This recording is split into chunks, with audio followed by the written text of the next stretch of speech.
పరిశుద్ధ నామమునకు మహిమ కలుగునుగాక. క్రీస్తునందు ప్రియ దేవుని బిడలారా, ప్రభువైన యేసు క్రీస్తు పరిశుద్ధ నామములో మీ అందరికీ ఈ ఉదయకాల శుభములు తెలియచేయచ్చు ఉన్నాను. ఈ దినమంతయు మీకు మీ కుటుంబానికి దీవెనకరముగాను ఆశీర్వాదకరముగాను దేవుడు అనుగ్రహించాలని మీ కొరకై ప్రార్థిస్తూ ఉన్నాను. నేటి దినము కొరకు ఏర్పాటు చేయబడిన దేవుని వాక్యము దానియేలు గ్రంథం 5వ అధ్యాయం 26వ వచనం. ఆయన దేవుడు నిన్ను త్రాసులో తూచగా నీవు తక్కువగా కనబడితివి. ప్రియులారా, నేటి దినము కొరకు ఏర్పాటు చేయబడిన ధ్యానాంశము బరువు తూచుట. ప్రియులారా, ఎప్పుడూ సుదూర భవిష్యత్తులో ఒక విశేష సందర్భమున మనుష్యుడు చేసిన మంచి చెడులు లెక్కించబడునని అనేకులు అంగీకరిస్తారు. కొందరు ప్రతి వ్యక్తి చేసిన మంచి చెడు కార్యములు త్రాసులో రెండు వైపులా ఉంచి తోచబడి ఏమీ ఎక్కువ బరువుతో ఉండునో వాటిని బట్టి అతని నిత్యత్వపు గతి నిర్ణయించబడునని ఊహిస్తారు. అయితే దేవుని వాక్యము, ఆయన పరిశుద్ధ గ్రంథము పూర్తిగా వేరొక విధానమును కూర్చి చెప్పును. అది బరువు తూచుటను కూర్చి ప్రస్తావించినప్పుడు ఒక చిన్న పాపము కూడా అతని మంచి పనుల వలన పరిహరించబడునను తలంపు ఇక్కడ వర్తించదు. దానితో బైబిల్కు సంబంధం లేదు. ప్రియులారా, దేవుని ఎదుట ఒక వ్యక్తి మొత్తము అతని క్రియలు తలంపులతో పాటు బరువు తూచబడును, అనగా తీర్పు తీర్చబడును. దానియేలు గ్రంథము నుండి ఉదహరింపబడిన నేటి ఈ వాక్యము అట్టి తీర్పును గూర్చియే చెప్పుచున్నది అని మనము గ్రహించాలి.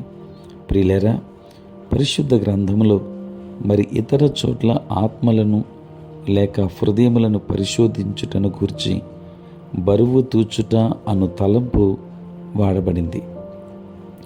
దేవుడు మనలను బరువు తూచినప్పుడు ఒక ప్రక్క ఆయన పరిశుద్ధమైన నీతిమత్వపు షరతులు ఉంచబడగా, మరొక ప్రక్క ఎవరునూ వాటికి దీటుగా నిలవలేదు. దేవుని బిడ్డలారా, మన విషయమై లెక్కలు తేల్చబడు దినము కొందరు ఊహించినట్లు ఎంతో సుదూరమున ఉండకపోవచ్చును. ఒకని జీవితము తోచబడు దినమున అతనిని ఆదుకొన్నది యేసుక్రీస్తు జరిగించిన ప్రాయశ్చిత్తార్థ బలియాగమే. ప్రియులారా, దేవుని కుమారుని, దైవ కుమారుని ఆయన నెరవేర్చిన విమోచన కార్యమును విశ్వాసముతో అంగీకరించుట ద్వారా మాత్రమే ఎవడైనా అతని పాపములకు క్షమాపణను, నిత్య జీవమును పొందుకొనగలడు. అలాగు విశ్వసించినప్పుడు దేవుని ఎదుట నున్నవాని పాపరుణమంతయు ఎన్నటన్నటికీ కొట్టివేయబడును. ప్రియులారా, అలాగు విమోచించబడిన వారు కృతజ్ఞత ఆనందములతో క్రీస్తును కూర్చి మనలను ప్రేమించుచు తన రక్తము వలన మన పాపముల నుండి మనలను విడిపించిన వానికి మహిమయు ప్రభావమును యుగ యుగములు కలుగును కాక, ఆమేన్ అని ప్రకటన గ్రంథం 1వ అధ్యాయం 6వ వచనము ద్వారా వారు స్తుతి గీతము పాడుదురు. దేవుని వాక్యాన్ని వింటున్న దేవుని బిడ్డలారా, అదే దేవుడు మన నిమిత్తము తన కుమారుని యందు సిద్ధపరిచిన రక్షణ మార్గము కనుక దేవునికి వాక్యమునకు లోబడి మన జీవితాన్ని ప్రభువుకు సమర్పించుకుందాం. దైవాశీర్వాదాలు పొందుకుందాం.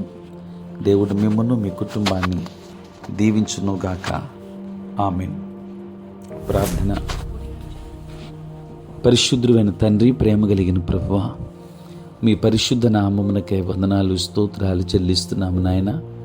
రాత్రంతయు కాపాడి సంరక్షించి సుఖనిద్రను మాకు దయచేసి మా జీవితంలో మరి యొక్క నూతన దినాన్ని మేము చూడగలిగే భాగ్యాన్ని మీరు మాకు ఇచ్చినందులకే స్తోత్రాలు. ప్రభువా, ఈ దినమంతా కూడా మీ సన్నిధి మాతో ఉంచండి. మీ ప్రసన్నత మాకు దయచేయండి. మా ప్రతి బలహీనత నుండి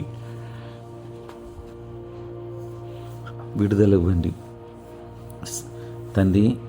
నాయన, ఎవరైతే రక్షణ లేకున్నారో, మారు మనసు లేకుండా ఉన్నారో వారందరినీ జ్ఞాపకం చేసుకోండి.